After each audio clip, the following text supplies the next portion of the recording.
मनोहर गांव में मजदूरी करके कुछ पैसे कमाया करता था, लेकिन उससे सिर्फ उसके परिवार का पेट ही भर पाता था। मुझे समझ ही नहीं आता कि मैं क्या करूं। इतने बुरे हालात हैं हमारे। आप एक काम कीजिए, कुछ छोटा मोटा सामान बेचना शुरू कर दीजिए। इससे हमें काफी पैसे मिलेंगे। लेकिन क्या बेचें? हमारे पास तो इतना पैसा भी नहीं है कि कुछ अच्छा खरीद कर बेच सकें। हम कुछ खाने का बेच लेते हैं। मैं आपका पूरा साथ दूंगी। मुझे तो कुछ बनाना भी नहीं आता है। जो भी कर पाऊंगा मैं तुम्हारी मदद से ही कर पाऊंगा। तुम्हारी मदद के बिना मैं एक ठेला भी नहीं लगा सकता। ठेला? हाँ, हम ठेला लगा लेते हैं। मेरे पास कुछ 1000 रुपए हैं और मुझे चिकन करी बनानी आती है, इसलिए हम चिकन करी बेचेंगे। उसका सामान भी सस्ता ही आ जाएगा। और ठेले के पैसे? कोई हमें मुफ्त में तो ठेला देगा नहीं। मेरी बहन है शालू, उसके पति गजाधर के पास एक ठेला है जो अब किसी काम का नहीं है। मैं कुछ दिनों के लिए वो ठेला उससे ले लूंगी। ठीक है, तुम मुझे 1000 रुपए दे दो। मैं जाकर चिकन करी बनाने का सामान ले आता हूँ। तब तक तुम भी अपनी बहन से वो ठेला मांग लो। ठीक है। मनोहर 1000 रुपए लेकर चिकन करी का सामान खरीदने बाजार चला जाता है और उसकी पत्नी सुशीला अपनी बहन शालू के पास ठेला लेने चली जाती है। बताओ सुशीला, कोई काम है क्या? हाँ बहन, दरअसल हमारे हालात बहुत खराब हैं और हम चिकन करी का ठेला लगाने की सोच रहे हैं, लेकिन हमारे पास ठेला खरीदने के पैसे नहीं हैं। क्या तुम अपना ठेला मुझे दे दोगी? ठीक है, तुम ठेला ले जाओ, लेकिन उसके बदले तुम्हें कुछ पैसे तो देने ही होंगे। जैसे ही हमारी कमाई शुरू होगी मैं ठेले के पैसे दे दूंगी। हाँ ठीक है, ज्यादा नहीं, तुम सिर्फ 2000 रुपए दे देना। ठीक है। सुशीला ठेला लेकर घर आ जाती है और मनोहर भी चिकन करी का सामान लेकर घर पहुंच जाता है। तुम एकदम बढ़िया चिकन करी बनाना। आप बस देखना, मैं इतनी अच्छी चिकन करी बनाऊंगी कि आपको लगेगा जैसे बाजार से चिकन करी खरीद कर लाए हो। फिर सुशीला चिकन करी बनाती है और मनोहर को खाने के लिए देती है। जैसे ही मनोहर चिकन करी खाता है, वो सुशीला की तारीफ करने लगता है। वाह सुशीला, तुम्हारी जितनी तारीफ करूं उतनी कम है।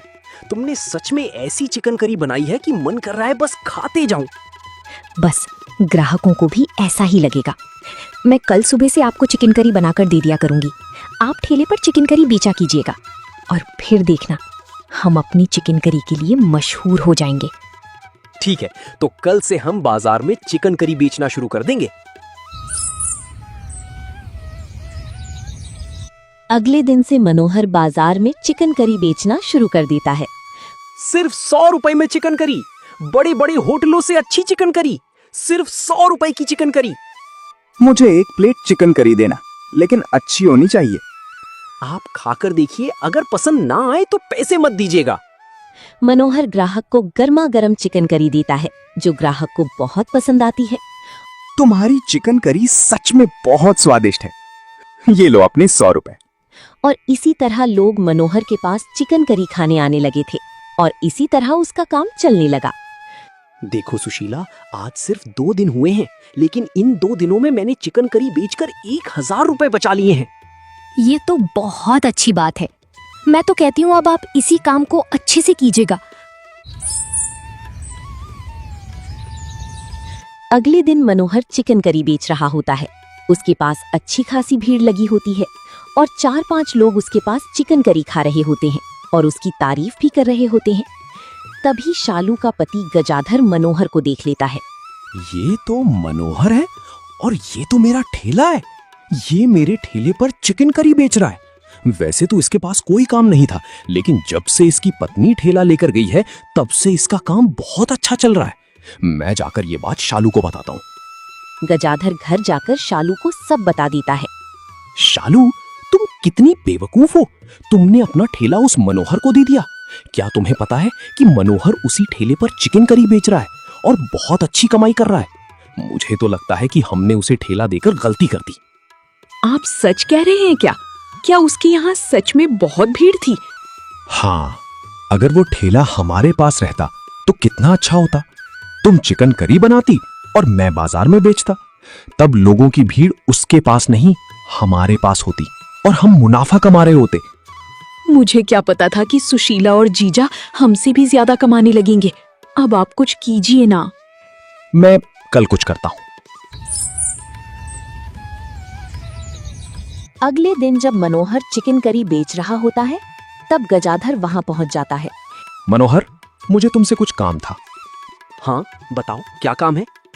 मुझे अपना ठेला वापस चाहिए। ये सुनकर मनोहर चौंक जाता है।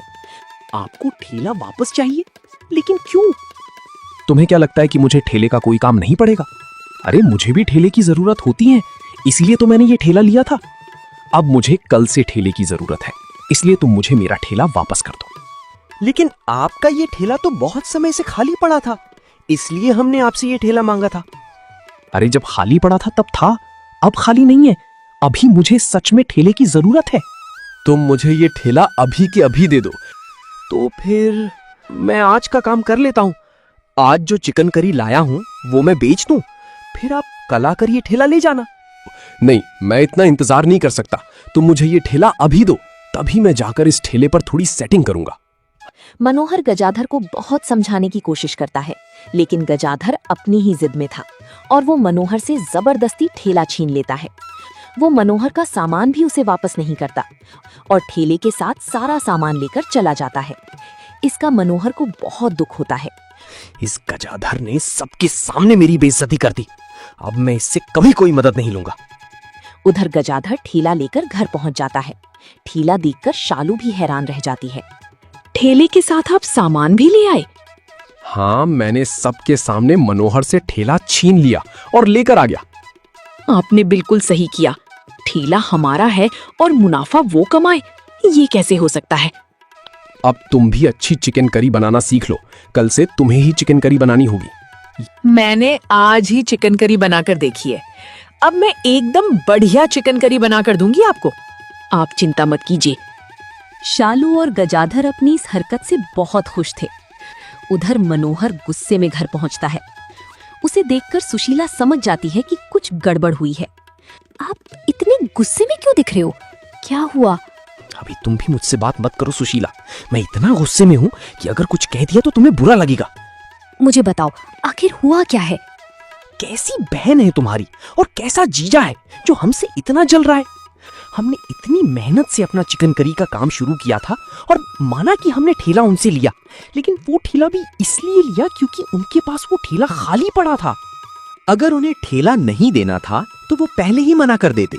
आज वो सबके सामने आकर मेरी बेइज्जती की और ठेला वापस ले गया। तुम्हें पता है मुझे कितना बुरा लगा। अगर ऐसी बात है तो मैं जाकर शालू से बात करती हूँ। अब सुशीला गुस्से में शालू के घर पहुंचती है और सुनीता से पूछती है, बहन, ये जीजा जी ने बिल्कुल ठीक नहीं किया। अगर उन्हें ठेला चाहिए था तो वो अगले दिन ले लेते, और अगर ठेला नहीं देना था तो पहले ही मना कर देते। लेकिन इस तरह बेइज्जती करके तुमने ठीक नहीं किया। एक तो तुम्हारे हालात खराब है, ऊपर से तुम्हारी ये अकड़। अगर ऐसी बात है तो जाकर एक नया ठेला ले लो ना। कुछ पैसे खर्च करो और अपना खुद का ठेला लगा लो। यहाँ आकर बातें मत बनाओ। सुशीला को शालू की ये बात खल जाती है और वो वापस घर जाकर मनोहर से कहती हैं, अब आप कल से चिकन करी कैसे बेचेंगे? मैं कल फिर से चिकन करी नहीं बेचूंगा। मैं कोई दूसरा काम देख लूंगा। आप थोड़ा शांत दिमाग से सोचिए, इस तरह गुस्से में नहीं। मैं अच्छी चिकन करी बनाती हूँ, फिर हम उसे बाजार में बेचते हैं। फिर हम ये काम क्यों बंद करें? लेकिन अब हमें फिर से खर्चा करना पड़ेगा। तो आपके पास कितने पैसे हैं? आज भी तो कुछ कमाई हुई होगी ना? हाँ, पिछले 3 दिनों में हमने लगभग 1500 रुपए बचाए हैं। यानी हमारे पास अभी भी कुल मिलाकर 2200 रुपए हैं। मैं बाजार से ठेला लेकर आती हूँ। अब सुशीला बाजार में एक दुकान पर पुराना ठेला खरीदने जाती है। मुझे एक पुराना ठेला चाहिए और मेरे पास सिर्फ 1500 रुपए हैं। आप पुराने ठेले के चक्कर में क्यों पड़ी हैं? अरे नया ठेला ले लीजिए। मैं आपको सिर्फ 3000 रुपए में नया ठेला दे दूंगा। नहीं भैया, मेरे पास इतने पैसे नहीं हैं। मेरे पास सिर्फ 1500 रुपए हैं। आप मुझे कोई पुराना ठेला ही दे दीजिए। दुकानदार उसे एक पुराना ठेला दे देता है। ये लीजिए, ये मैं आपको 1000 रुपए में ही दे दूंगा। मैं सुशीला 1000 रुपए में एक ठेला खरीद लेती है और फिर चिकन करी बनाने का सामान, और ये सब लेकर वो घर आ जाती है। अब रोज की तरह मैं आपको कल भी चिकन करी बना कर दूंगी और आप जाकर उसे बाजार में बेचना। ठीक है। अगले दिन मनोहर अपने नए ठेले के साथ उसी जगह पहुंचता है जहां वो पहले चिकन करी बेचा करता था, लेकिन वहां गजाधर भी अपना ठेला लेकर आता है। ये ठेला तुम कहां से ले आए? इससे तुम्हें क्या मतलब? अब हटो यहां से, ये मेरी जगह है। मैं क्यों हटूं? अरे तुम हटो, इस जगह मेरा ठेला लगता है। तुमने ठेला कब लगाया? सिर्फ इसलिए कि मैं तुम्हारा ठेला लेकर यहाँ खड़ा होता था, इसका मतलब ये नहीं कि तुम इस जगह पर अपना ठेला लगाओगे। ये जगह मेरी है और मैं ही यहाँ ठेला लगाऊंगा।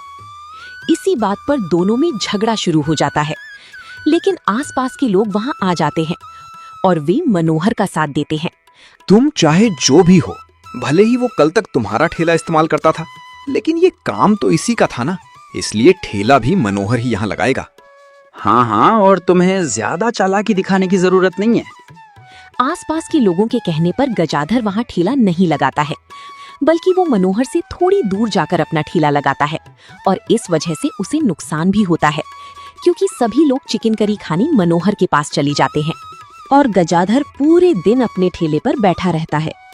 अगर मैंने वहीं ठेला लगाया होता तो आज लोग मेरे पास आते, लेकिन इस मनोहर की वजह से एक भी आदमी मेरे पास नहीं आया। मैं इस बात का बदला इससे लेकर रहूंगा। अगले दिन मनोहर के ठेले पर पुलिस आती है। चलो हमारे साथ जेल की हवा खाने।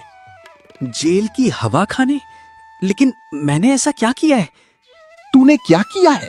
तेरी घटिया चिकन करी खाने के बाद सुरेश जी को अस्पताल में भर्ती होना पड़ा। तुझे पता भी है कि वो जिंदगी और मौत के बीच जूझ रहे हैं। सुरेश जी? लेकिन कौन सुरेश जी? सुरेश जी यहाँ के एक बड़े व्यापारी हैं। कल उन्होंने अपने नौकर से चिकन करी मंगवाई थी और उसने तेरे ठेले से चिकन करी ली थी, लेकिन तेरी चिकन करी खाने के बाद उन्हें अस्पताल में भर्ती होना पड़ा और उनकी हालत में कोई सुधार नहीं हो रहा है। इसलिए तुझे पुलिस स्टेशन चलना होगा। साहब ऐसा मत कीजिए, मैंने कुछ भी गलत नहीं किया है, मेरा यकीन कीजिए। जो भी कहना है वो पुलिस स्टेशन में कहना। पुलिस उसे अपने साथ ले जाती है और ये देखकर गजाधर बहुत खुश होता है। मुझसे पंगा लेने चला था, अब देख लिया ना कि क्या हुआ। कुछ महीनों तक जेल में पड़ा रहेगा, तब तक मैं अपना ठेला अच्छे से चला लूंगा। जब मनोहर की पत्नी सुशीला को इस बात का पता चलता है तो वो तुरंत पुलिस स्टेशन पहुंच जाती है। क्या हुआ साहब, आपने इन्हें जेल में क्यों बंद किया है? कल इसके ठेले की चिकन करी खाने के बाद एक बड़े व्यापारी की तबीयत खराब हो गई और वो अस्पताल में भर्ती हैं, इसलिए मैंने इसे जेल में डाल दिया है। सुशीला तुरंत मनोहर से बात करने जाती है। क्या हुआ? क्या आपने अपने ठेले पर किसी और को आने दिया था? नहीं, ठेला हर समय सिर्फ मैं ही देखता हूँ और किसी को भी ठेले पर नहीं आने देता। कल भी मेरे ठेले पर कोई नहीं आया था और सामान तो तुम ही बनाती हो और तुम ही देती हो। तभी सुशीला को याद आता है कि एक दिन पहले शालू उससे मिलने आई थी। मुझे याद आ गया, कल शालू मुझसे मिलने आई थी। मुझे लगता है कि ये सब उसी ने किया होगा। लेकिन तुम ये कैसे साबित करोगी? सुशीला सारी बात पुलिस को बताती है। साहब कृपया एक बार मेरी बहन के घर चलिए, मुझे लगता है कि उसने कोई चालाकी करी है। ठीक है, मैं आपकी बात मान लेता हूँ, लेकिन मैं अकेला ही जाऊंगा। पुलिस वाला गजाधर और शालू के घर पहुंच जाता है। दरवाजे पर पुलिस वाले को देखकर शालू घबरा जाती है। आपके खिलाफ शिकायत है। आपने मनोहर की चिकन करी में कुछ मिलाया था, जिसकी वजह से सुरेश जी अस्पताल में भर्ती हैं। उनकी हालत बहुत नाजुक है, इसीलिए आपको पुलिस स्टेशन चलना पड़ेगा। लेकिन मैंने तो कुछ भी नहीं मिलाया था, आपको जरूर कोई गलतफहमी हुई है। नहीं, ये काम आपने ही किया है, इसलिए आपको पुलिस स्टेशन चलना पड़ेगा। सुनीता डर जाती है। उसे लगता है जैसे उसकी पोल खुल गई हो और इसलिए वो सोचती है कि पुलिस से माफी मांग लेना ही बेहतर होगा। मुझे पुलिस स्टेशन मत लेकर चलिए, बात को यहीं खत्म कर दीजिए। ठीक है, लेकिन आपने उसमें ऐसा क्या मिलाया था? मैंने खाने में कोई गलत चीज नहीं मिलाई थी, लेकिन जब मैं उसके घर गई थी तब वो चिकन करी बना रही थी, इसलिए मैंने उसमें खराब मसाला मिला दिया था। मुझे पता था कि इससे कुछ लोगों को चिकन करी का स्वाद खराब लगेगा, लेकिन मुझे ये नहीं पता था कि कोई बीमार पड़ जाएगा। इसका मतलब सुशीला जी सही कह रही थी, आपने ही मिलावट की थी। अब मैं आपको जरूर पुलिस स्टेशन लेकर चलूंगा और आपने जो किया है उसके लिए आपको सजा भी होगी। पुलिस वाला शालू और गजाधर को जेल में डाल देता है और मनोहर जेल से छूट जाता है। जब लोगों को इस बात का पता चलता है तो वे गजाधर और शालू की बुराई करने लगते हैं, जबकि सुशीला और मनोहर के लिए लोगों के मन में सम्मान बढ़ जाता है। और फिर मनोहर और सुशीला के ठेले पर चिकन करी खाने के लिए बहुत सारे लोग आने लगते हैं, जिसकी वजह से उनका चिकन करी का ठेला मशहूर हो जाता है। दोस्तों, आपको हमारी कहानी कैसी लगी हमें कमेंट बॉक्स में जरूर बताइए, और अगर आपको हमारी कहानी पसंद आई हो तो इसे अपने दोस्तों के साथ जरूर शेयर कीजिए। और हाँ, अगर आप हमारे चैनल पर नए हैं तो सब्सक्राइब करना बिल्कुल मत भूलिए, ताकि आपको हमारी ऐसी नई नई कहानियाँ मिलती रहें।